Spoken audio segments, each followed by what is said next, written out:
Good afternoon, everyone. My name is Chuck Nichols. I'm a graduate student here at CU Denver, uh, and the Veteran Student Coordinator for our CIBERVets program, which is putting on today's event, along with the CU Denver Institute for International Business. Our CIBERVets program facilitates various opportunities throughout the year in international business for veteran and military students, not just here at CU Denver, but universities across the nation. Throughout the year, our program will host various employment workshops, professional development opportunities, networking, recruiting events, things like that. We're excited for everyone to be joining us today. I'd like to welcome all the students, guest speakers, and any other partners here with us today. I would first like to recognize Dr. Leona Lopez. Dr. Lopez is the Director of Veteran and Military Student Services here at CU Denver, and will be doing the honors of moderating today's speaker panel. So thank you, Dr. Lopez, and the VMSS office for your continued support and your partnership you have provided us over the years. And now, just a quick look at today's agenda. So we will kick off the event with personal introductions from both of our guest speakers. Then we'll move into our main panel segment, which will be moderated by Dr. Lopez. Then finally, we'll have the Q&A segment towards the end. So feel free to post any of your questions in the chat, or if you want to ask them, you can just take yourself off mute and ask questions like that. And now I would like to introduce our first guest speaker, Tyler Sullivan. Tyler is a U.S. Army veteran and the Senior Director of Commercial Development at Crane Worldwide Logistics. Tyler and Crane Worldwide both have been longtime partners with our CIBERVets program. Tyler, thanks so much for taking the time to be here with us today, and I will turn it over to you. Awesome. Sharing my screen here now. Hopefully everybody can see it. How's everybody doing? I'm sure there's a lot of people on mute. Hey, so I'm not going to kill everybody with the PowerPoint presentation. I just wanted to have this so that way I didn't talk over my allocated time. So really quick, Crane Worldwide Logistics is a global freight forwarding organization. A lot of folks don't know what that means. So as I introduced the company, I wanted to provide some context because I'm going to go into a little bit about my personal experience and stuff like that, and how I was able to translate my military experience into the civilian world successfully. So essentially, we offer air freight, ocean freight, ground transportation, ultimately supply chain solutions to large multinational organizations. On the first slide, you'll see we've got Crane Worldwide, Crane Solutions, Crane Freight, Davico, as well as the Astros baseball team. So the owner of our organization owns all of these companies, and we all work in tandem, to support our large multinational companies. So, for example, during the COVID-19 response, Crane Worldwide, we flew 147 charters of syringes from overseas into the United States. We had Crane Freight moving those syringes once they got here into different distribution facilities around the world. Crane Solutions, the truck broker, supplemented them whenever they could not find trucks. Davico managed the large testing site for COVID-19 testing and nurses and all that. And the Houston Astros provided us the facility to do it. So in high level, that's who we are and kind of what we do. We've got 136 locations in 32 countries. And right now we've got 3,200 employees. A little bit about me. So I started off my career professionally after high school in the military, like many of you. I served in 2nd Ranger Battalion, 75th Ranger Regiment. Got in 2011, and I got out at the end of 2015. I spent 2012, 13, and 14, a big portions of those years in Afghanistan. And then my last trip overseas was in South Korea on the DMZ, hanging out there. So when I found out during that 2014 Afghanistan deployment that war's drawing down, we're going to start doing some TDY trips to do some trainings. I decided that, hey, it's probably a good time to explore getting out of the Army. In my mind, I'm thinking, I could always go back, right? So I was the 92 Yankee uniform. So being a soft skill MOS in Ranger Regiment as a non-commissioned officer, Ranger Qualified Airborne, got my cab, all that good stuff. It was a little bit odd job while in the military. only because I got to do a lot of rangering, a little bit of my actual job whenever I had the opportunity to do that. And so for me, I made the decision to get out, and I had some pretty good mentors that said, hey, you've got to plan your exit. You've got to have a plan. Obviously you got to go get your education knocked out. So that's what I did. So 2014, I started prepping, networking, created a LinkedIn, and really started exploring, hey, what does the commercial world hold for me? So my mentor, his name's Jose. He was a ranger back in the day, gets out, he's in the logistics field like me. He said, hey, this is a job that I really like. I was a cop. I don't think you'll like that. You're going to have to, completely change your mindset as it relates to carrying a gun. And honestly, there's no longevity to it. So why don't you look at logistics?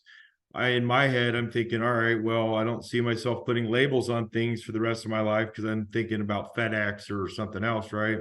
But what I realized after I got into it is I could take, not just my personal experience, my education experience, and put it into practice, but I could also utilize my military experience too. What I like about the industry itself is, it whether you want to focus on government or you will focus on automotive or industrial manufacturing, whatever it is, you could be experienced and tailor your solutions towards the specific vertical markets. For me, obviously, because of my background, I started on the government and defense side. I was very entry level getting out, making close to nothing. But it was a big company that took a chance on me. And thank God for Jose, because he got me that interview. And 19 days after getting out of the Army, I was fully employed, had not started my degree yet or any of that stuff. So I decided after a year of doing that, hey, I'm going to move to a little bit smaller organization, which is Crane, and, kind of try to work my way up there. Last company, there's longevity, just going to take a lot more time to promote through the ranks. So Crane had gotten on some government contracts. They needed some support, and they recruited me to come over, which is probably the best move I've made in my career so far. I started off in doing everything from pricing, solution design, selling the solutions to the government, operating the deals. There's times where, I'm hand delivering helicopters to Afghanistan and guns to Greece for Navy SEALs. And so for me, it was a way to continue serving our country just in the civilian world. What I quickly found out is if I stay specialized, it's going to prevent me from moving up in the organization, and it slowed my career down a little bit.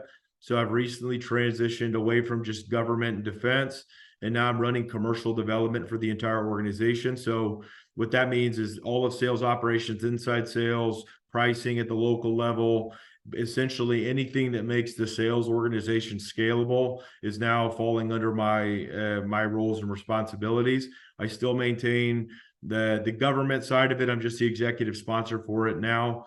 And how my military experience contributed, number one is discipline. Waking up every day and going and working out is good for your health. It's also good for stress management. It keeps you into a routine. And it's something that I've continued to do, and I think that helps a lot. Change manager, it's a big one. There's a ton of resiliency training in the military that we don't get in the private sector. So having that experience and being able to translate that down to our folks has really helped out. The leadership skills, I cannot harp on this enough. There's not enough formalized leadership training out in the civilian world at the company level. And, I've worked for multiple multinational companies since I've been out. And really, I'm not seeing the level of leadership training that we all get while in the military. So that's helped a lot. Work ethic, obviously, a lot of us are working 70, 80 hours a week when we're in the military, and we get out and, if you're working 45, 50 hours, you're kind of pulling above a lot of other folks. So that's helped me a lot too. And more importantly is my network. The good part about being in the military is you get to travel the world and you get to meet a lot of folks. And so I've done a good job about staying in contact with most of the folks that I've met. And there's a gentleman that I met right when I was getting out, and Yeah, I was thinking about going to work for his company. It didn't work out. Well, he ended up moving. And last night he calls me on my way home and says, "Hey, I need you to come in and redesign our entire supply chain. We spend about 38 million bucks a year. I know you could do it. Just come in and tell me what it's going to take." And so that's going to ultimately contribute to the success of the organization and driving revenue there, but ultimately myself too. So maintaining that network is really important. But yeah, that's enough about me. We'll get into the questions and stuff after Yasel introduces himself. So I'll hand it over to him. Awesome. Thank you so much, Tyler, sharing all your experiences and your kind of journey throughout the military and after. Again, if anyone has any questions, please just write those down, and then save those for a Q&A segment towards the end. Now I'd like to introduce our next guest speaker, Hasiel Suarez Figueroa. Hasiel is a U.S. Air Force veteran who I had the pleasure of serving with for several years in the Air Force. Hasiel is a principal talent acquisition business partner at Northrop Grumman. And Hasiel, I'll turn it over to you. Awesome. Thank you. Let me try and share my screen here. Hopefully it works. Let me know if you see that. Yep, you're good. Awesome. So who am I? I'm Hasiel Suarez Figueroa. Today is my birthday, 30 years old. Just recently separated from the Air Force after 10 awesome years of doing my absolute dream job. Since then, I've been soul searching the last 2 years of my military career and preparing myself for where I am now. So the first 7 or 8 years in my military career, I was a tactical air control party, or a JTAC member, just controlling airplanes for the Army and other various, people in the military or dealing with the military. That was a lot of fun. I had a great time. I loved it, loved my job. But then I started realizing maybe I should start focusing on things that'll prepare me for the outside world. And that's when I got the opportunity after a deployment to Iraq to go and become a recruiter afterwards. They were like, "Hey, it's only going to be 2 to 3 years. Is that okay with you?" I jumped at that opportunity and I said, "Let's go do it. I get to be close to family and I get to, kind of set myself up for the future." At that point in time, I had decided to go ahead and, sorry, a lot of messages popping up. Decided to go ahead and set myself up with a mentor, just like Tyler did. I reached out to American corporate partners. I said, "Hey, I want someone that's oriented in recruiting and sales, and I need someone to kind of just teach me how to become a civilian. It's been a long time since I've been one. I need as much help as you can give me." That's when I met up with Rebecca Flager from Bristol Myers and Squibb. At that point, she took me underneath her wing and she said, "Hey, you have all the characteristics to be a great recruiter and be a great salesperson for any company. All you have to do is put in the legwork." So that was about 2 years out from me actually getting out of the military. From then, we just kind of redid my resume, went to some networking events, met a lot of good people, started doing my research in the DoD Skill Bridge program, which I started researching which companies participated in those. And then I finally stumbled into Northrop Grumman. Northrop Grumman is huge in Northern Virginia. It's always been on my list. I have a lot of friends and a lot of family that currently work for them. So it was a natural transition to there. They reached out to me. They said, "Hey, would you like to do our 6-month internship as you're getting out of the military?" And I pretty much got to stop working for the military 6 months early. They trained me up for an entire 6 months. From then on, I was a sourcer, just scouting out talent, drawing in talent to bring some more traffic into our requisitions or our job postings. From there, they said, "Hey, you have plenty of experience as a recruiter. You know what you're doing. You have 10 years of relevant job experience. Let's go ahead and make you a full-time principal talent acquisition business partner." And that's why I live in Charlestown, my hometown, in Northern Virginia now. I do work remote. Northrop Grumman is a 90,000 employee company that works mainly in defense and tech. And I love my job. We deal with software engineers, we deal with logistics, we deal with ballistics, weapon systems, combat mission readiness. We deal with space, we deal with aeronautics, you name it, we pretty much have our finger in it. And all this wouldn't have been possible without reaching out and asking for some help and doing some pretty serious legwork. Having, a good, clear plan to get me here where I am now has been awesome. It's taken a lot of time, and honestly, without a mentor to get me to where I'm currently at, I don't know where I would be. It's been amazing, and so far, I look forward to just continue my career. So currently, we handle about 30 requisitions each, and we have a team of 11. And I mainly work in the defense sector. So anything that I deal with deals directly with our defense partners. And my specific program is combat systems and mission readiness. So if it deals with weapons, if it deals with other things of that nature, that's where I go in and I find candidates for our job postings.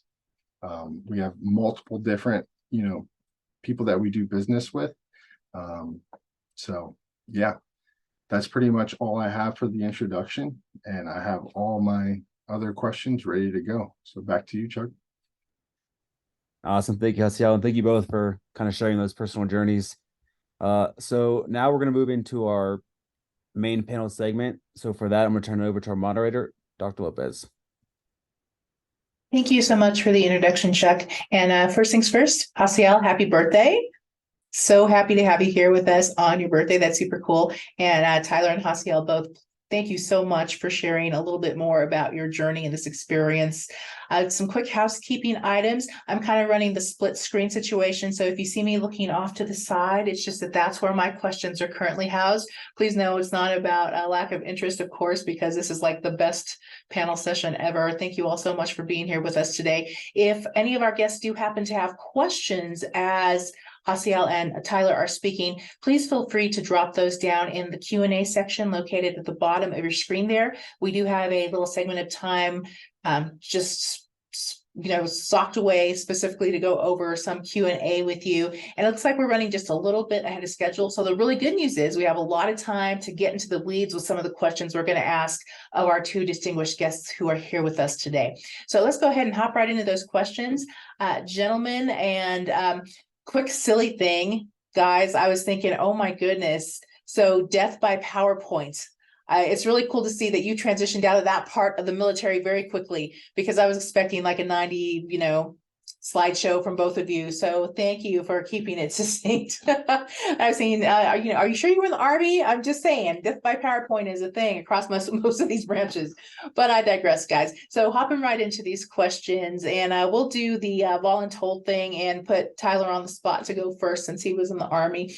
Can you share some of the challenges you faced during your transition from the military to civilian life, and how did you overcome them?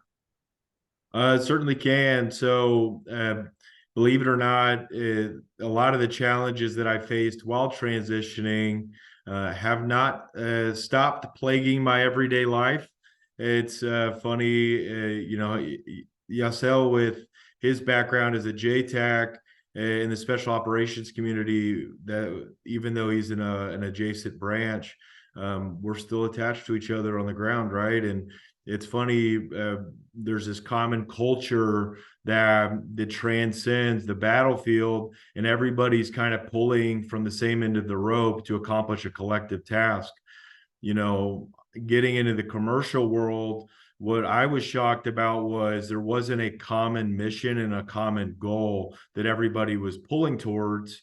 It was, segregated departmental politics that were occurring. And so I was shocked with this type of culture, because in my world, everybody there wants to be the best. Everybody wants to be the fastest, the strongest, the smartest, and everybody's always willing to do 100% and then some. It's a part of our creed. And so going into the commercial world, I was shocked that that my leadership skills did not translate into the commercial market the same way I thought they were going to. Nobody is responsive to Ranger leadership as other Rangers. Even trying to lead other military branches in some cases, they're usually saying, man, these guys are a little aggressive. And little known fact, you actually can't spell Ranger without anger.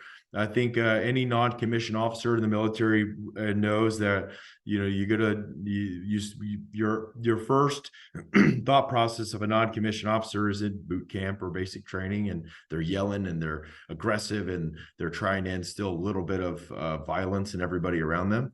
That is not how the civilian market is.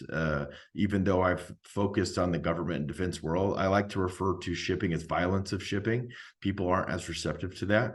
So, you know, but at the end of the day, this is where that resiliency training comes in. This is where we have to tailor our leadership skills to our audience and realize that, hey, you know, we represent 1% of the population of the United States.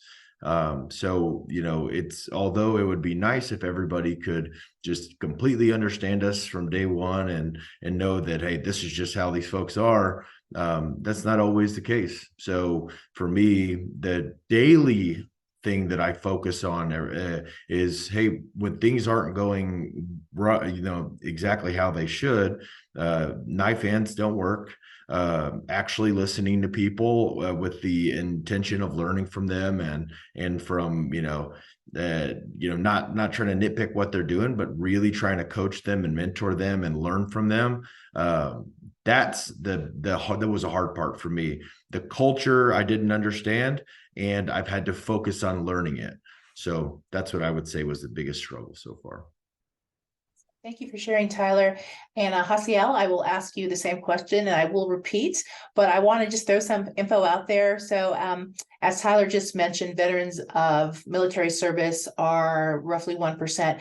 2023, that number has dropped significantly. Veterans of U.S. military service are currently 0.04% of the population. So that puts everyone who has served in the military in a very special and unique, precious few. So awesome, everybody. But Hasiel, question was, can you share some of the challenges you faced during your transition from the military to civilian life, and how did you overcome them? Absolutely. So I would say employment was my biggest scare. And I had to realize, hey, the military is not the only place you can get a paycheck. And that was really hard for me to like kind of focus in on that and kind of realize, like, hey, if you're a top performer and you're willing to give 100%, like Tyler says, like you understand how to be a good team player and a good leader, and you know when to be one of each, you're going to be okay. And I'll be the first person to tell you it's okay to freak out. I freaked out. But realizing, hey, I have a wife, I have people to take care of, and just being proactive. Hey, I know I can get a job anywhere, but getting a job and just paying the bills will make me probably end up being a little miserable. How do I find something I love? How do I find something that resonates well with what I like to do? How do I find something that actually I believe in the mission? And how do I get paid for it? That's usually the hardest thing to find. For me, the employment piece was critical. How do I find a job I love? How do I get paid? And is it going to be somewhere where I like either driving into work every day, or do I get to stay home and do it?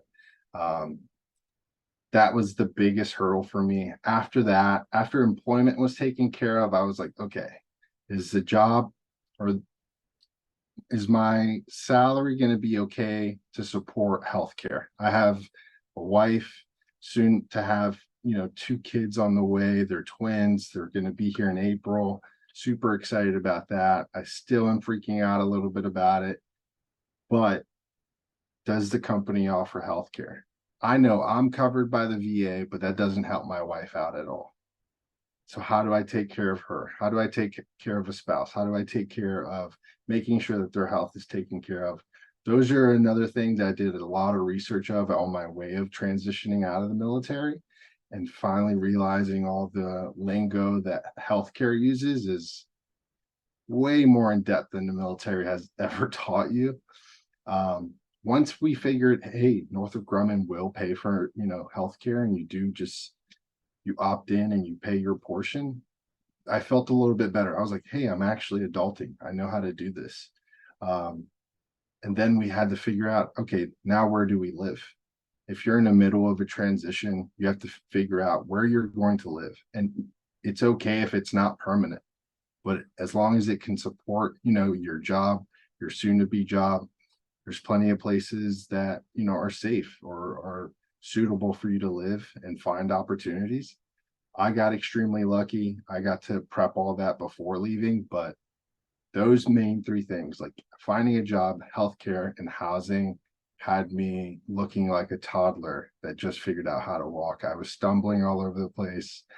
I didn't know my left from my right, but slowly but surely, the 2 years that I took to actually research and figure it all out paid off big time. That's awesome. Thank you for sharing, Hasiel. The power of research is amazing in this process. As I'm sure most people here are aware, that transition from military to civilian life can be daunting and challenging for a myriad of reasons. I'd like to just hone in a little bit on the employment piece right now and ask you both, what was translating your military training and experience like when you're trying to translate that into civilian sector skill set? What kind of challenges did that present to both of you? And what did you do to overcome that particular challenge? Breaking loose from the PowerPoints was extremely difficult. No, I'm kidding. Really, I would say a lot of it actually ends up translating. You just got to commercialize it a little bit. So let's say that I want to put a business plan together. It's a lot like a con op. What are your inputs? What are your outputs? What are your goals? Who's going to be assigned what? And how do we measure it? It really, there is a lot of structure in how the military manages its people and its time and all that. Translating that into civilian world, it really is just language, and it's the art of communication and figuring out how to communicate with folks that don't understand the acronyms and all of that stuff. So that's how I would answer that. Hasiel, do you have anything to add to that conversation about any challenge you may have had translating the military training experience into civilian sector skills? No, exactly what Tyler said, like turning all your military lingo and verbiage and just turning it into like a full civilian. I almost had to download like the app Grammarly and just be like, can you change this into civilian where everyone can understand this? I'm a very laid back, chill guy, so I suffered in the military a lot of times because I'm so relaxed. But even then, like you spend 10 years doing one thing, it kind of changes who you are, it changes your verbiage, it changes your language, your mannerisms. But no, making it more civilian, definitely, that's my number one key piece of advice there. Awesome, thank you. So to summarize what I just heard from you, it would be to get out of the acronym jungle that we are just living in a world of acronyms in the military, and also find resources that may help you successfully translate that experience into civilian ease, if you will. Awesome. Let's move on to our next question. What skills or experiences from your military service do you believe have been the most valuable in your civilian career or life? And how have you applied or leveraged them? Tyler, let's start with you. Problem solving.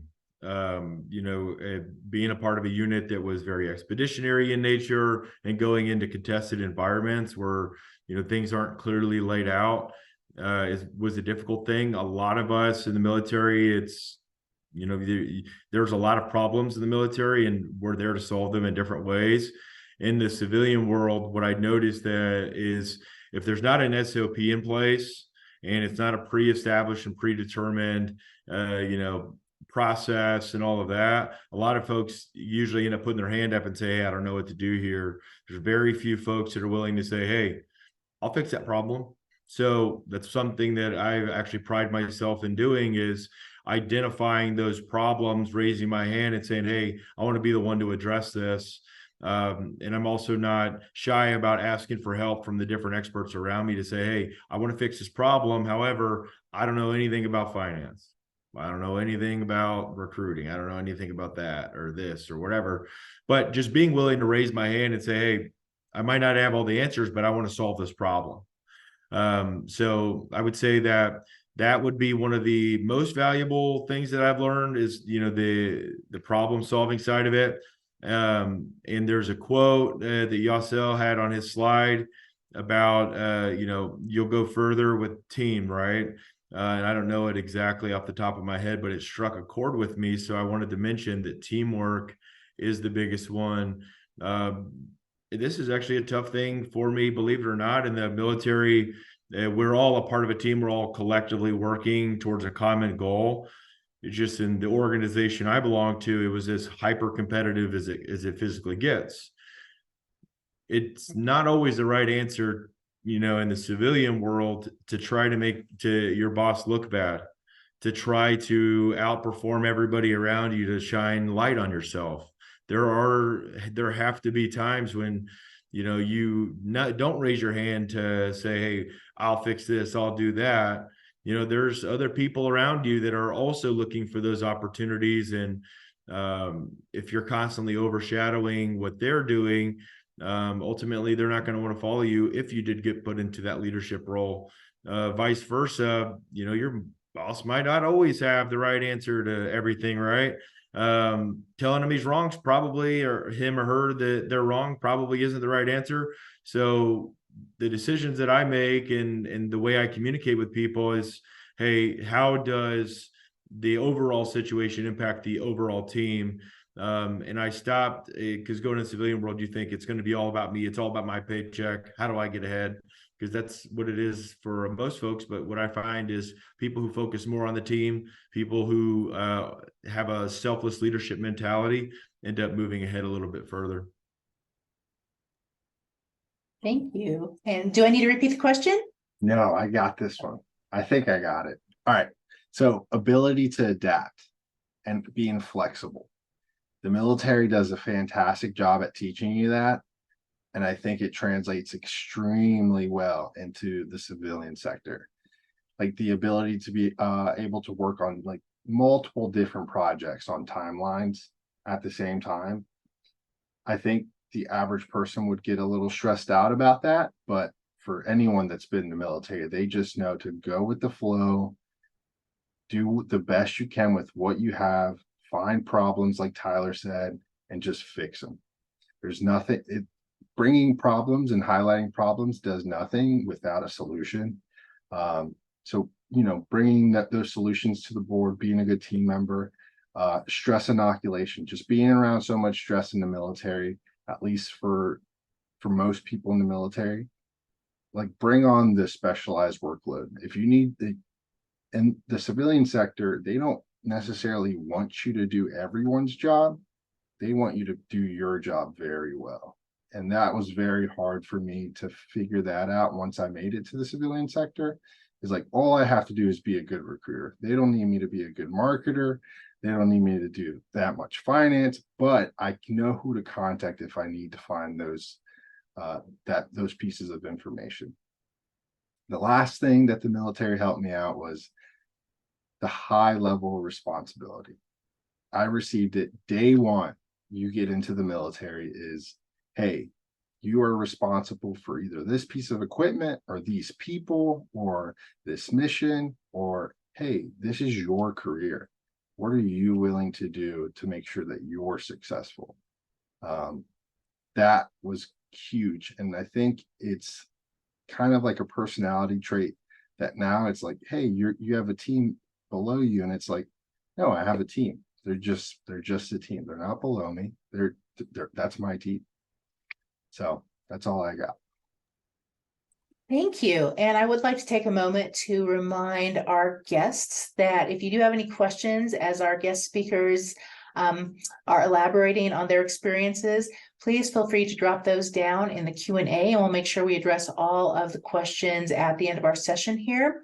I want to just do a little follow-up. I heard both of you allude to teamwork. You know, in the military, it's very heavily a team environment, and you're working towards a mutual goal as a team. Oftentimes in the civilian sector, as you both kind of alluded to, you are part of a team, and yet you are expected to do your work individually. So there's a lot of autonomy that comes along with being part of a team, if that makes sense.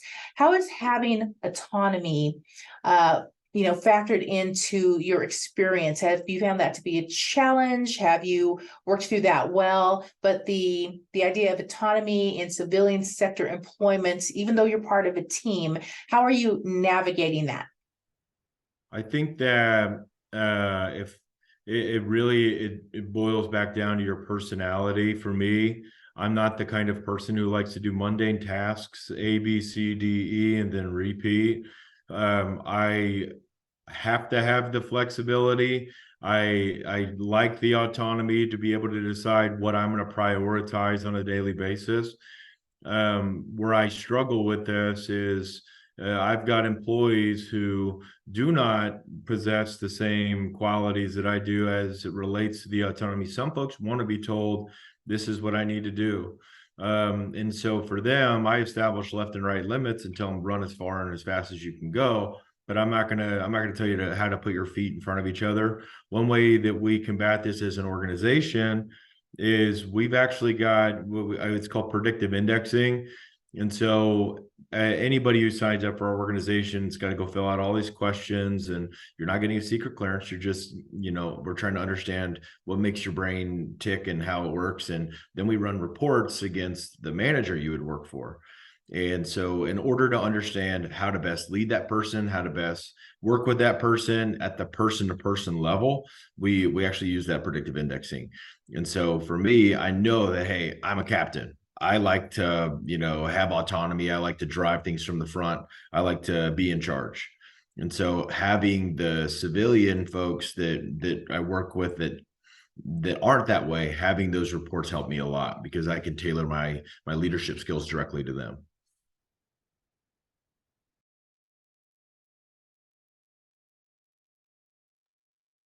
Asiel, would you like to add to the conversation around autonomy in civilian sector workplace and how that has affected? Yeah, so I think it's extremely different than the military. The military, if you say you're sick, they want you, or let's say you're in the hospital, they're going to expect you to send a picture of you in the hospital to make sure you're actually there. In the civilian sector, they expect you to be an adult. They expect you to get your work done. They expect you to earn your paycheck. And that's a term that we use very often. It's just earn your paycheck. You're part of the team, do your part. If we have to start searching over how much work you've completed in a day or how many clicks your mouse has done in 24 hours, then we have bigger issues. And that all just kind of starts at, what is the goal? What is the intent of the week? What is the intent of the day? What are some, like I think Tyler mentioned, like, what are the priorities? It's the same in the military. They give you your priorities of work. What's the most important? Knock those out and so forth. Me personally, I don't do well with micromanaging. I'm more of like, hey, this is what you need to do, figure out how to do it. And I love that. That's how I work best. Excellent. Thank you both for sharing. And our next question, what advice would you give to fellow veterans who are about to transition into civilian life, particularly in terms of finding meaningful employment and adapting to a different lifestyle? Tyler? A failure to plan is planning to fail. So you've got to establish some goals, and you have to start. I would start as early as physically possible. If you most of us, year or two, if we got a 4-year contract, know whether or not we're going to stay in or get out. So there is time to prepare. This is an awesome opportunity to begin your education if you haven't. Maybe taking some additional training courses for an industry you might be interested in. I've got a great job and I love the company I'm with, but I'm actively pursuing a master's in industrial engineering. at Texas A&M on top of my travel schedule. So I'm continuously educating myself because I see the value in it. And the earlier you can start that, the sooner you're going to be in the job that you want to be in the civilian world. Seek support is a big one. So having a mentor, not just a military mentor who's gotten out of the military and transitioned into the civilian world, but find somebody that is in the industry you're interested in and who is successful in it, and pick their brain about, you know, how you can kind of follow in their footsteps and what you should do and shouldn't do. What should you look out for? Big one is maintaining your flexibility. You know, like I said at the beginning of all this, I never thought for a million years I'd be, you know, slapping labels on boxes. In reality, you know, we're doing mission support, and we're supporting our larger customers, and we adopt their mission as our mission. So if I wasn't flexible and thought, man, there's no way I'm ever going to slap labels on a box, then I wouldn't have the job that I do now. And I touched on it a little bit earlier, but try to get the contact information for everybody you work with while you're in the military, while you're out of the military. Just network as much as possible. And that being said, I don't know where everybody's at on their education journey, whether you have your undergrad yet or you're pursuing a master's, whatever that is. You know, I got my bachelor's in 2021. I think I finished, and waited a couple of years, and now I'm getting the master's done. So I had my first director level position without an undergraduate degree. So still pursuing education, but that being said, I started on the career that I wanted to have, and I didn't let the education hold me back. That's why I started at the bottom and I worked my butt off to get to the position I'm in today. So start early if you can. All right. I think Tyler took everything I was going to say word for word. But the first thing listed here is start early. Prioritize you and your family's future. But at the same time, don't lose your sense of, you know, adventure. I think fortune favors the bold. There was a reason why you decided to join the military, and I think it took a very bold action for you to do it. You leaving the military is another bold action, and you going and transitioning into the civilian sector is another bold action. So don't be afraid to try different things and find what you're good at. Focus on that, and then someone will eventually pay you. I know that sounds crazy, but it works. The other thing, he mentioned mentorships. I can't speak highly enough about mentorships, but don't reach out to people that are still in the military. They don't know what is currently going on in the civilian world. Reach outside of the military. And just at the end of the day, sometimes it just takes some hardcore research, and it's boring, it's laborious, but just sit down at a computer, do your research. What do I like to do? Who is hiring for it? Where do they currently employ at? What are the locations? What are the pay scales? All that stuff will eventually lead you to a right decision, or a decision that will eventually get you to the right one, to best fit your situation. Wonderful. Thank you both for sharing. What I'm hearing here is networking is an important piece, and definitely networking outside of your norm. So if you're in the military looking for opportunities and more knowledge of the civilian world, you want to look outside into the civilian world to get a little more information. That's awesome. I'm also really hearing the importance of education is part of this process. So I'd like to expand just a little bit on that and ask you both, as Tyler mentioned, you know, he was like, hey, I was already doing this prior to earning my education. But in your experience, what role or how important is it to have a degree under your belt while you are seeking out civilian employment in the current job market? Well, I'll tell you, the job market's extremely competitive. It's not just competitive for the candidates, it's also very competitive for the organizations. So it's funny. I have my first director level position without a degree, but there were things that I was finding out about my personal skills that my peers had that I wasn't equipped with. How to read a balance sheet, how to understand the finance side of what we're doing, the basic business functions that I just wasn't equipped to have. Awesome thing that Google existed, and I was able to kind of fake it until I made it.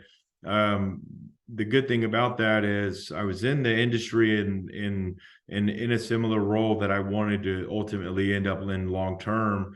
So when I started pursuing my education and got serious about it, every day at school, I was sharpening a skill that was benefiting me at work too.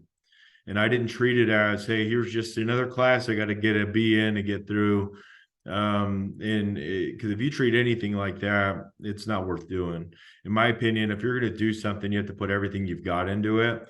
And so, which is what I've done with my education. The only reason I'm even pursuing a master's is it's the engineering back side of what my company does for a living, like the how to apply like the actual engineering to all of the decisions we make every day, and all that, because operating on assumptions, it leads to a lot of risk. And I was tired of having to go to folks that were smarter than me on all these different areas whenever I had the resources to be able to go out and get educated on it myself.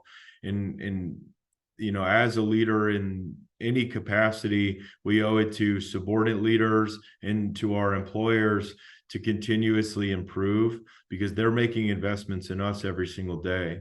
And so the investment in education is for myself, but it's also for the folks around me. I can't tell you just in the courses that I'm in now about how to digitalize the supply chain and the sales process and the supply chain process.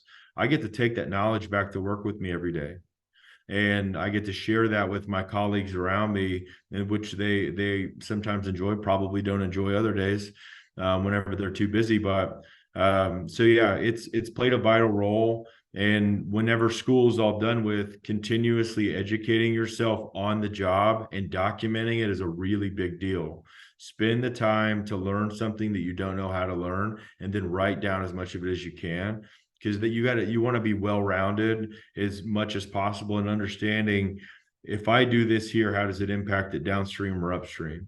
Because being a well-rounded worker it's going to add value to your personal resume, but ultimately it'll improve your company too.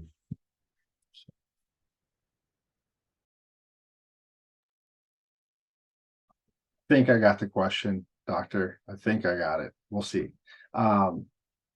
Education's huge. And as someone that probably reads well over 100 resumes every single week, I can tell you there's only a certain amount of jobs where we will consider people that don't have degrees. With that being said, could you do it, and could you gather up the years of experience in order to qualify for that position? Yes. Does a degree count as 4 years of experience? Yes, it does. So therefore, instead of needing 10 years of experience, you would only need 6 years with a degree. You just saved yourself 4 years of hard work that could really make a huge difference in your life. Moving to a director level or a manager level at a big companies usually requires some form of degree, especially once you start, the higher you get. They want you to be very specialized. They want you to have very different experiences. Your experiences make your background. And they kind of make who you are as a leader. And it's very important to make sure that whatever you can squeeze onto that resume or highlight onto that resume, that it resonates well with your employer. Like I said, is it the end all be all? No, it's not. But it is very critical to be as competitive as possible in order to highlight your resume without doing anything fancy or out of the norm. Most jobs nowadays are going to require a degree. It's going to be harder if you don't have one.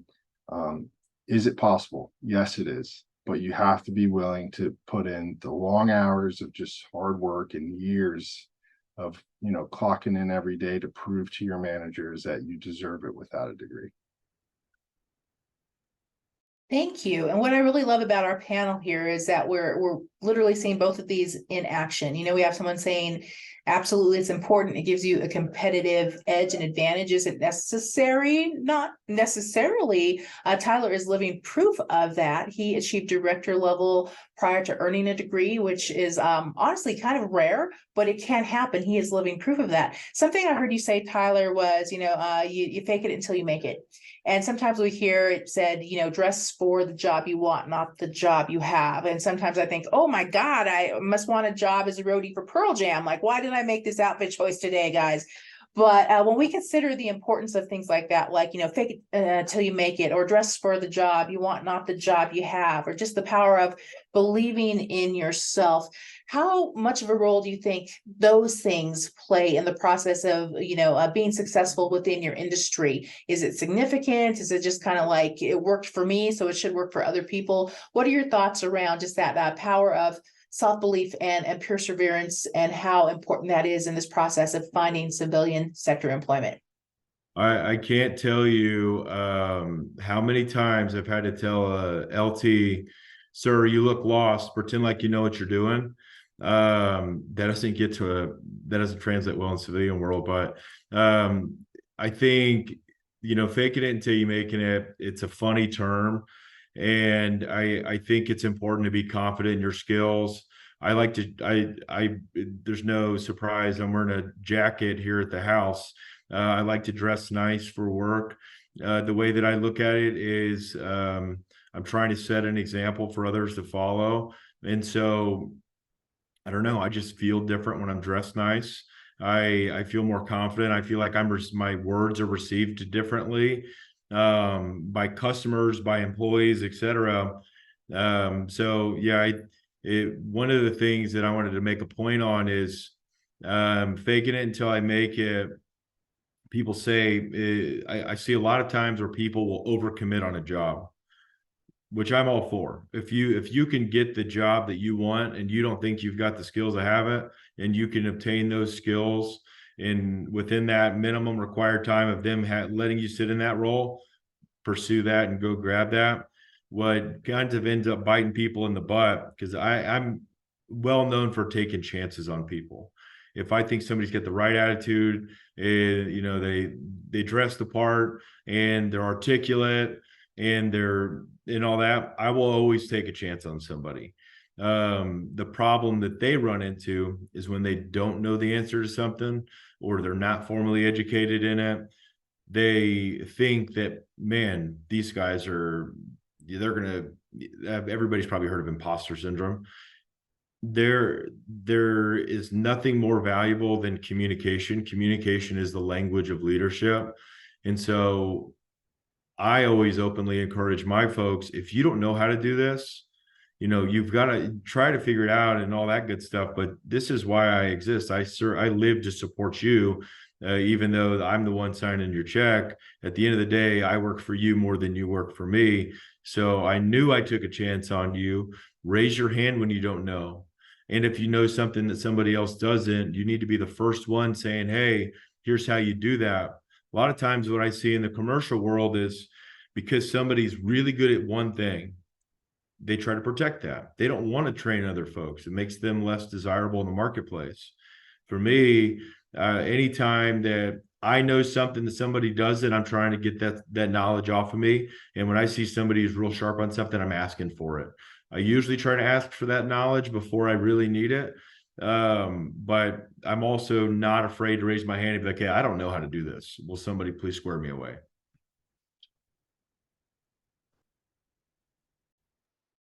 Thank you. Hasiel, would you like to chime in on the conversation? Tyler's just so good at answering questions that he makes it very difficult. So I think he's got this one. We'll let you go first next. We can swap it up, guys. It's okay. It's a tough act to follow for sure, right? But I'm really hearing some wonderful things, and I hope some of our guests today are actually just taking notes, because I'm hearing some wonderful insight on leadership style as Tyler and Hasiel are speaking to their experiences. And thank you again so much for sharing and imparting your knowledge with this group. It's really wonderful.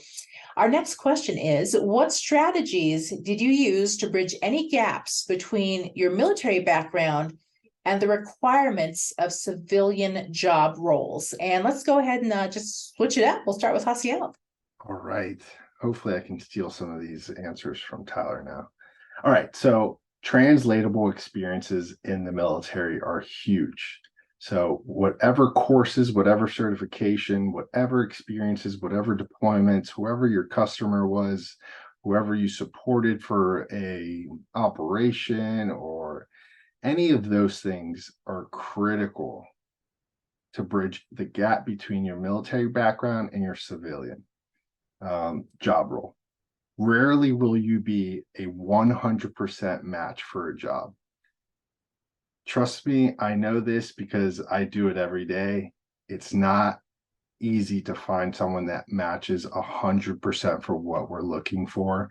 Even Tyler mentioned it. Sometimes hiring managers or directors have to take risk in order to get the job done, especially when it comes to employees. Soft skills are critical. Your communication, the way you speak to people, the way you're perceived, your creative thinking, your creative problem solving, how's your leadership, how's your listening skills.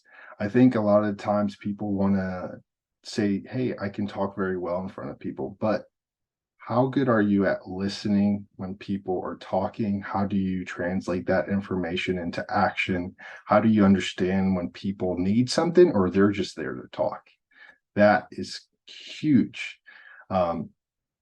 The very last thing is always, how do you transform your life experiences into tailoring your resume for a job? I think that's the number one hardest thing veterans have to deal with. And it's something that I think a lot of communities should focus on more. You need to be able to just effectively know that, hey, if you've done this sort of leadership, it deals directly with this civilian type of leadership, and so forth. Awesome. So the strategies that I've utilized to bridge some gaps between military background and the civilian world. Well, I focused first on the transferable skills that I had. Like Yasel was mentioning, you learning how to translate that is a whole big thing, right? But, I realized that I had some sort of skill in certain areas, and I wanted to immediately put those to work. So that's why gainful employment was the first thing I wanted to focus on. Putting food in my mouth and a roof over my head was the basic level of survival that I was aware of. So revenue in my household was going to do that for me. So, hey, first thing I'm doing, what transferable skills do I got? And then I put those to work. Next thing was identifying the skills now that I'm in the workplace that I don't have. Then I educate myself on those things. So getting formal education, on the job training, that was the next step. And then, identifying mentors within the organization to provide me feedback on the gaps that I had. Big part about leaving the military for me personally is I had to say, all right, take your ego and then kick that can down the road. Because if you're the smartest, best, and strongest guy in every room, you're in the wrong rooms anyways. So I put my ego completely aside. I went from being in special operations and having that kind of lifestyle where I'm deploying all the time and dealing with decisions at a so much larger level to an entry level position with a boss who's never left Texas, that doesn't understand me and blah, blah, blah. I had to throw my ego away. All right. So now that my ego's out of the way and I'm not clouding my judgment, that's where I'm able to start focusing on those transferable skills, identifying where I'm not sufficient in a certain area, and then being willing to say, hey, boss, what can I do better? Hey, peer, why aren't we working well together? How can I improve our working relationship? So, focusing on those skills, bridging the gap, asking for feedback. But the biggest thing is getting my ego and getting it out of the way. Because, like we mentioned, we're less than 1% of the population, right? I had to get over the fact that people aren't going to change how they do business for me. So I've got to start playing the part, and I've got to be a selfless person and try to integrate into the organization and not the other way around. Thank you. I love it. What I'm really hearing from both of you is the importance of communication as you transition out of the boots into the civilian sector. I can see that both of you have really successfully made their transition. I'd like to just sidebar a little bit and ask you, in both of your roles as leaders in your industries, have you worked with veterans who you can tell have struggled with that transition out of the military into the civilian sector? And if so, what advice could you give to people who are perhaps struggling with that? Because what I often see is like, I know who I am in a pair of boots. I know who I am as a soldier, as an airman, as a Marine, but now I'm in this new world and the autonomy is killing me and it's really stressful, and time management is a whole different thing here on this side of the house. What's your advice to people in those positions who are struggling with the transition, but yet trying to be successful in civilian sector employment? Yeah, so I see this a lot more than unfortunately, I see it a lot more than I'd like to. We see a majority of our employees are veterans, like a large majority, especially myself in the defense sector. I do a lot of the pre-screening for the hiring managers. I sit in on a lot of interviews. I sit in probably 3 to 5 interviews a week, and I see it even from the second we hop in to an interview. The military lingo starts coming out. The military, it's almost, might as well just wear a uniform in the interview. It's hard. We don't necessarily want that person that you were in the military. We want this new person that you're trying to become for this job. We want all the great things that you learned while you were in the military, and we want you to leave a little bit of space in those pockets for us to add additional skills and additional knowledge in order for you to be effective onto our team. Sometimes communication can be perceived as always a negative thing, but usually it's an opportunity to grow and learn. And I think veterans usually struggle with that the most during our recruitment phase. Anybody who's a veteran on the call knows the first thing that you're told when you get into basic training, you're going to go home and everybody's doing the same thing. You're out here getting better and they're not. They're trying to make you think that you're elevating out of a former life and you're all of a sudden a different human and you have none of the same bad habits, and all of a sudden you're the superhero you thought you were going to be. A lot of us end up into the ranks of the military in different capacities and realize that a lot of those problems that most folks had before the military, they followed them. The same situation is going to occur getting out of the military, going into the civilian world. We think all the problems of the military are going to or stay in the military. Really, I think the biggest advice that I can give anybody is the personal accountability. Not being, if misery loves company too. So traditionally, it is difficult for veterans to acclimate back into society because most folks don't understand us. What I see a lot is people go down to their local VFW and they hang out and drink $2 beers with a bunch of people in the same situation as them, and they kind of enjoy the misery in the company around that rather than addressing the real problem. If you're having issues at work, if you're having issues at home, there are resources out there through the veteran transition and assistance programs at every college that exists, the VA. And so rather than just trying to get back into the veteran corner and only hang out with veterans.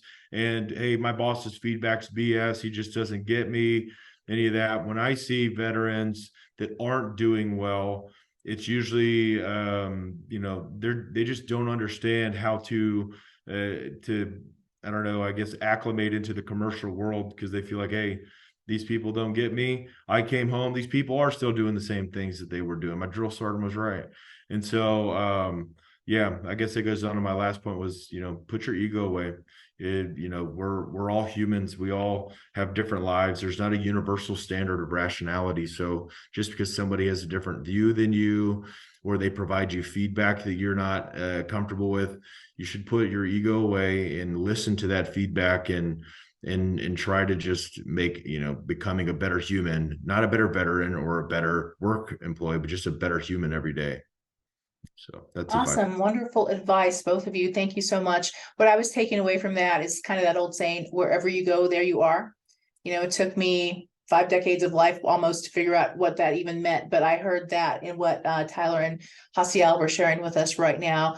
And something I'd really want to stress right now, since we kind of touched on this topic, is yes, everyone's transition looks different, and that's okay. You will find your path, you will find your way. We have 2 incredible leaders right here who are explaining in the civilian sector, sometimes that transition, if you're struggling with it, it can kind of work against you in civilian sector employment. So use those resources that are available, in the community, at your school, to make sure that you're gaining that competitive edge, and also just having a little bit easier transition as you transition to the civilian sector. So thank you both for that. Our next question: does your current employer have any specific initiatives or programs in place to support veterans in their transition to civilian careers or in the hiring process? Hasiel, I'll start with you. Yes. So we have a program called Operation Impact. Impact stands for Injured Military Pursuing Assisted Career Transition. So this award-winning diversity program for Northrop Grumman specifically is focused on assisting severely wounded service members. So this is pertaining to the VA claim, if you claimed it, as you transition from the military to the private sector career. So if you aren't able to work, or if you do have a disability rating, we offer career support to yourself or an immediate family member who is acting as a primary wage earner, in order for us to help you get back on your feet or help you get highlighted into one of our careers. If the support is provided to a family member, then the service member becomes able to work. The support will then be extended to him or her. So the great thing about this is you just apply via the Northrop Grumman website. It highlights your resume. We get to talk to you, and we don't have to compete the resume with anyone else. So it's, hey, this person, Operation Impact, service member, and then if your husband or your wife or your spouse or a family member is a primary wage earner and you can't work, that person then gets highlighted, which is critical for us. Additionally, online, if you are having troubles translating your experience, we do have a military career matching tool, which does it fairly easily and looks at all of our open positions, and will try and match you with a job that closely resembles it. Awesome. So at Crane, I am the corporate sponsor of our veteran recruiting program. So I am not in HR. I am just a commercial guy who is very serious about hiring veterans because I see the value they bring to the organization.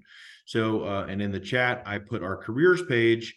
Everybody applies the same way, and everybody is treated throughout the interview process a little bit differently.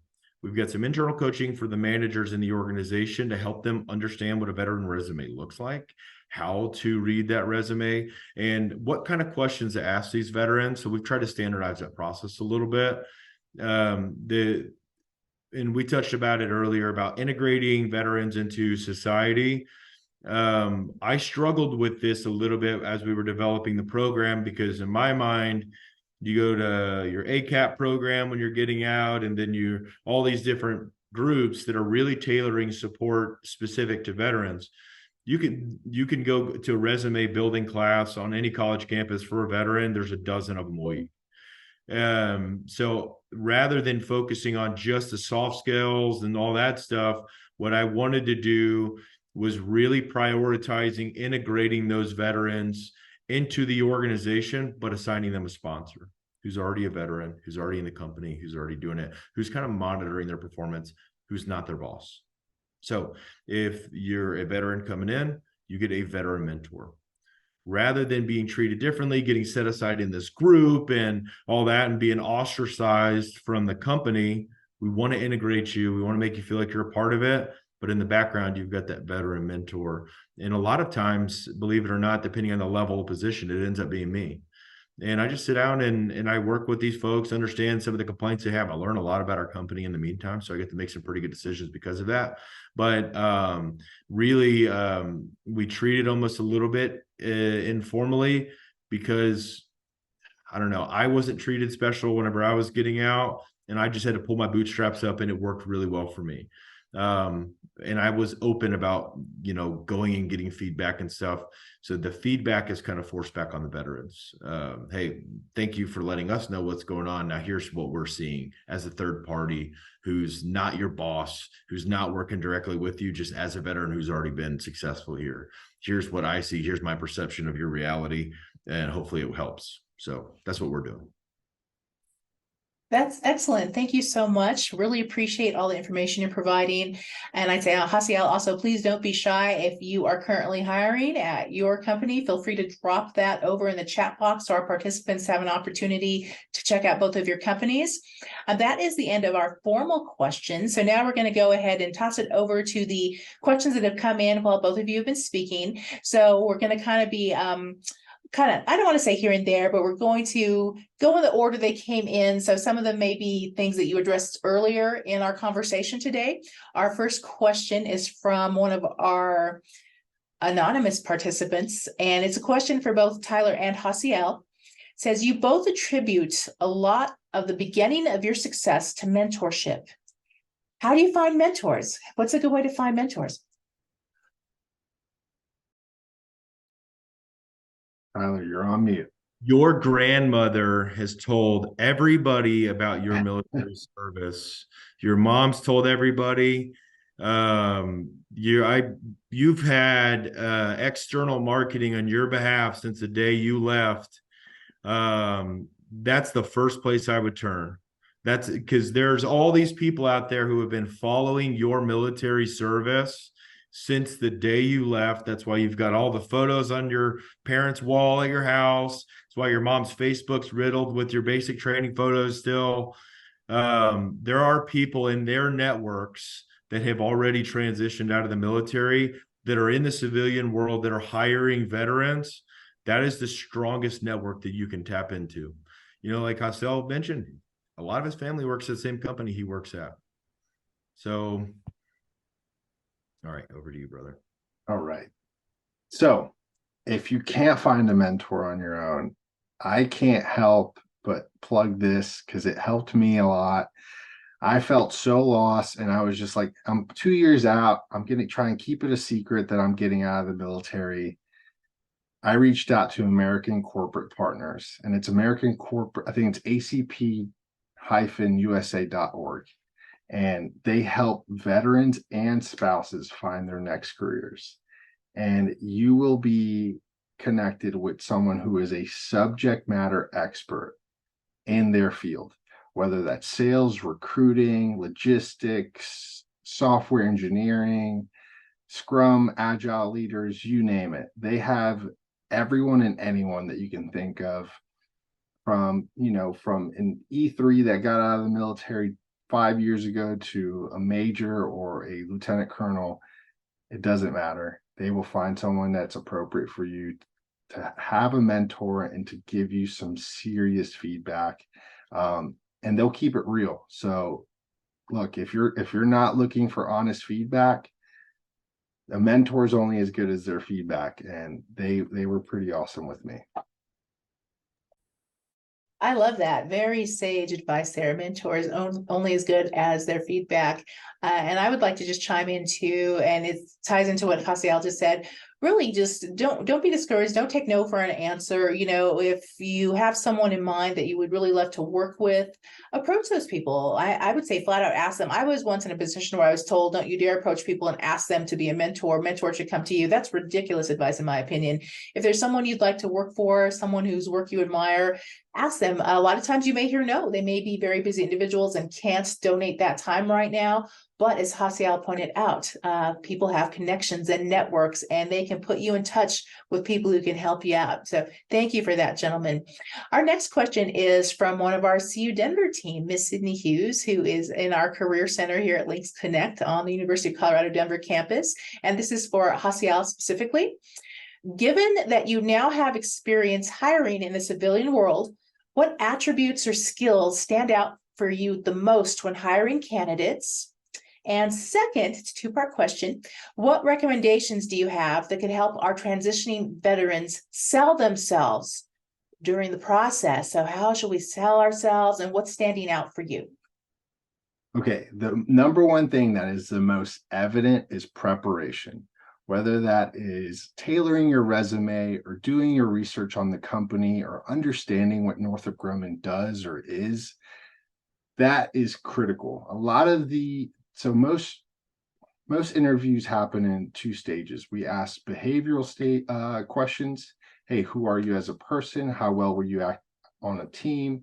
What drives you? What motivates you? And then we'll ask you technical questions. If the job is software engineering, we will ask you software engineering related questions. Studying over things that you might have learned in college a few years ago probably doesn't hurt, or just refresh your information. You need to be prepared for your interview. That being said, the best way to prepare is to be yourself. Who we want to hire is you, not the person you're pretending to be in order to fit this job. If we hire the person that you pretended to be, I don't think it usually works out for that person, because you can only keep that going for so long. It's very hard for us to, gauge that at the beginning, but everything usually comes out later on. How do veterans sell themselves? I think it's all in preparation. You have to treat it like it's life and death. You're at a 8-foot swimming pool and you don't know how to swim. That's the way I would put it to you. You need to really treat this like, the more work I do on the front end, the more people I meet, the more people I network with, the more things I can add to my resume, the more attractive I will be in the workforce. It's getting harder out there to hire people because everyone is just so qualified. Thank you so much. And I threw it in the chat. Hopefully everyone saw it. Best advice ever. Tailor your resume to the job you are applying for.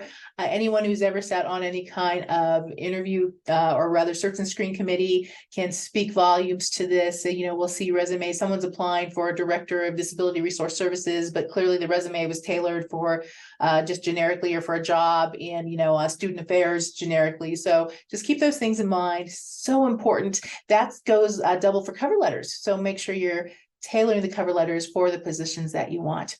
And our next question is from Gregory Judd. Gregory is the director of the Veterans Resource Center at the University of Kentucky. Thank you for joining us today, Gregory. He says, my challenge is helping students translate their skills so a civilian employer can make a connection. So we've talked a lot about connections today. What are the 3 biggest gaps in resumes you see when veterans apply for roles at your company? So Tyler, let's start with you this time. Acronyms. Acronyms are the biggest one. I noticed that they'll talk about a mission, but they don't talk about the outcome of that mission and the impact that it had. So they talk about accomplishments, but they're not quantifying it with any results.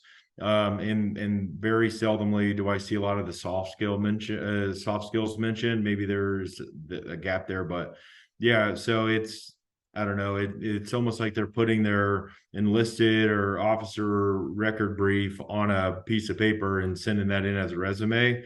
Yeah, take advantage of one of the very many resume building courses out there, and get that thing fixed up. And tailoring your resume, I cannot tell you how important that is.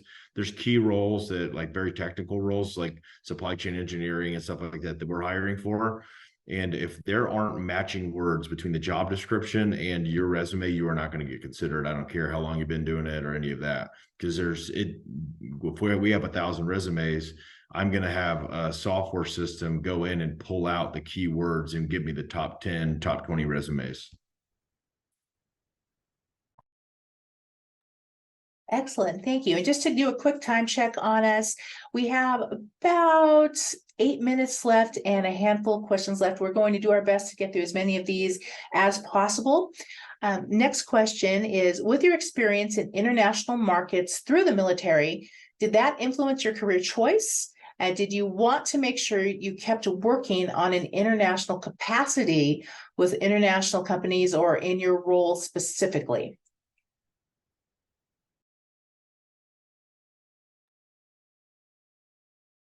If you want me to go, or Osio, you want to go?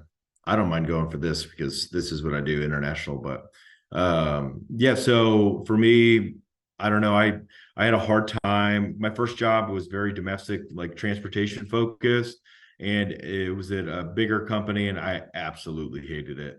I was like, man, I'm stuck in this small office. I don't want to do the same stuff every day. And so I particularly focus in international business because I'm very interested in the geopolitical side. I keep up with everything that's going on with the U.S. military overseas, foreign militaries, and stuff like that. It's an interest that I have, but it also helps us as a global company make better decisions and stuff like that. So, yeah, I don't see a world where I'm not pursuing any type of business in an international way. That being said, the U.S. as a whole, nearshoring's happening. Manufacturing is going to come back. A lot of it to Mexico, a lot of it into Canada, but a lot into the United States too. So if you're interested in the industrial manufacturing side, there's a lot of opportunities on that front, in my opinion. Good. For the sake of time, we have 4 questions left in about 5-ish minutes. So this next question is for Hasiel. Hasiel, what tools did you use for research when you were deciding on those important things like a job, health benefits, a place to live? Did you use LinkedIn or any other tools that you would recommend to our guests here today? Yes, I used LinkedIn. I used Glassdoor. I actually started DMing people on LinkedIn. I was like, hey, you currently work for this place? How do you like it there? What's the job culture like? How's your healthcare? Crazy questions. And people they probably ended up blocking me because I was sending so many questions, and that's okay. Sometimes it's better to ask a question, and get punished for it, but at least you asked. But LinkedIn and Glassdoor. Tyler, any other resources you'd like to add to that list? Message the job owner, the job poster on LinkedIn if you can find out who they are. I will, anytime I post a position, if somebody will message me on LinkedIn, I pull their name straight out of the stack and I open it first thing.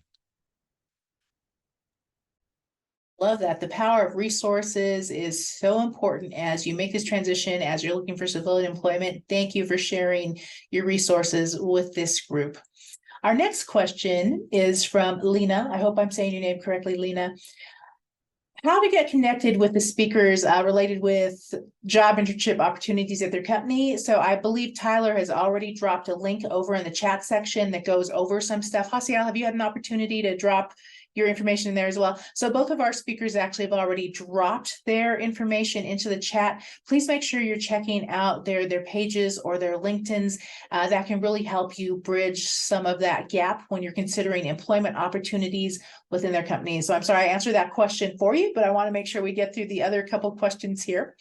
And this is an awesome question from an anonymous participant. What are some examples of transferable skills you had leaving the military And how did you talk about that on your civilian resume? So quick, for example, quick anecdotal, I would work with people who were, their whole job was sewing parachutes. That's awesome, but that doesn't really translate into civilian sector employment that way. So we need to look at things like attention to detail, etc. What are some examples that you used on your civilian resume? I would say my number one thing is adaptability. I wanted to show my employer, hey, it doesn't matter what you put in front of me, I'm going to be able to adapt to the environment and I'm going to execute to the best of my ability. I made that very clear. I told them I'm very good with people skills. I love talking, I love communicating. I made that. That was the first thing on my resume that you saw. I'm in sales. I sell myself, I sell the company. I made that the number one thing. For me, it's just quantifying your accomplishments. That's a big one. Talking about what you've done is one thing, but associating some sort of number, some sort of accomplishment to it, it really stands out to me. Love that. Thank you. And I would also add, anytime you can add in any kind of numbers, statistics, percentages, make sure you're putting those things in. So there's some skills that are, I think, transferable across all branches of service, like, time management, attention to detail. Make sure you're really highlighting those things as you're building up your civilian resume. Next question. What part of the transition to civilian was the most challenging for you, and what was the easiest?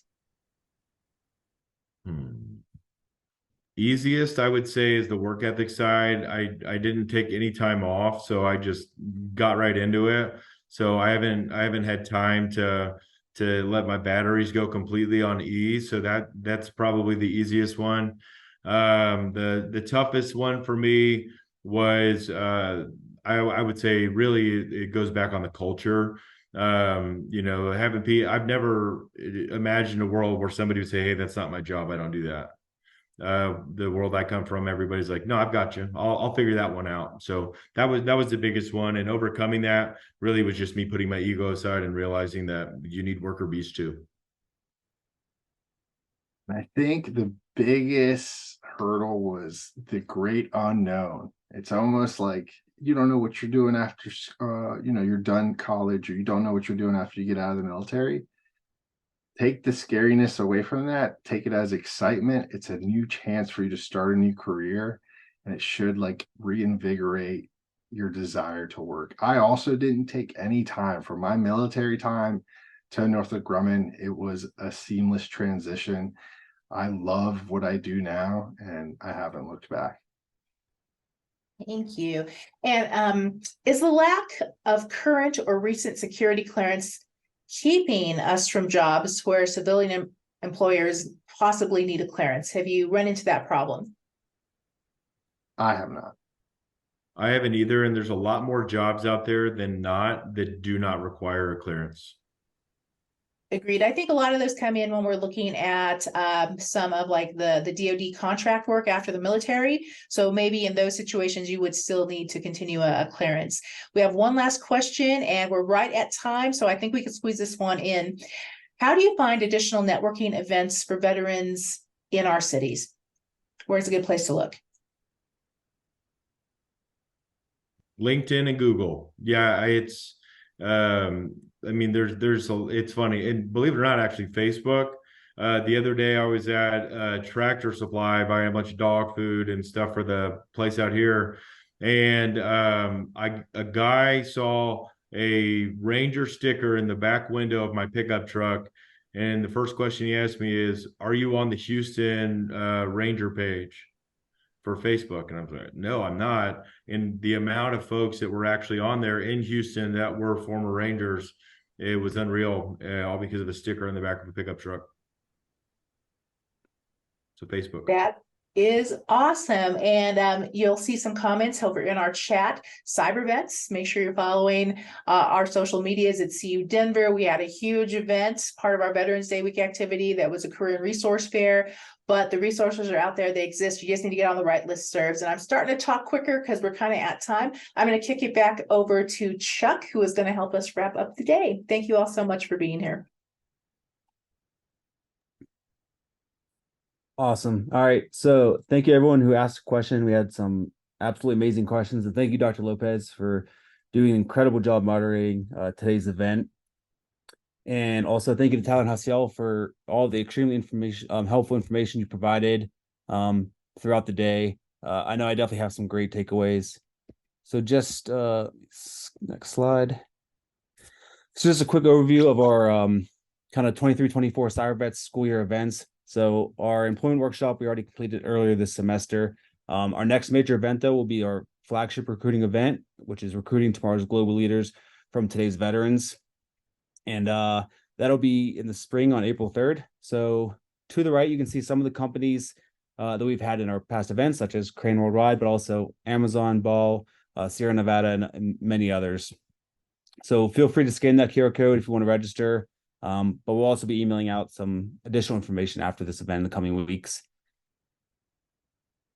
And then just want to give a special thanks to our partners of our CyberVets program. So the CU Denver Institute for International Business, and then Cyber as well, as well as CU Denver Career Center, and then the CU Denver Veteran and Military Student Services. We'd also like to gratefully recognize Arca Industries for the support of our program. And then again, huge thanks, Dr. Lopez, for being an amazing moderator today, as well as our guest speakers, Tyler and Hasiel. Thank you all for joining us, as well as all the students and everyone else that helped put this event together.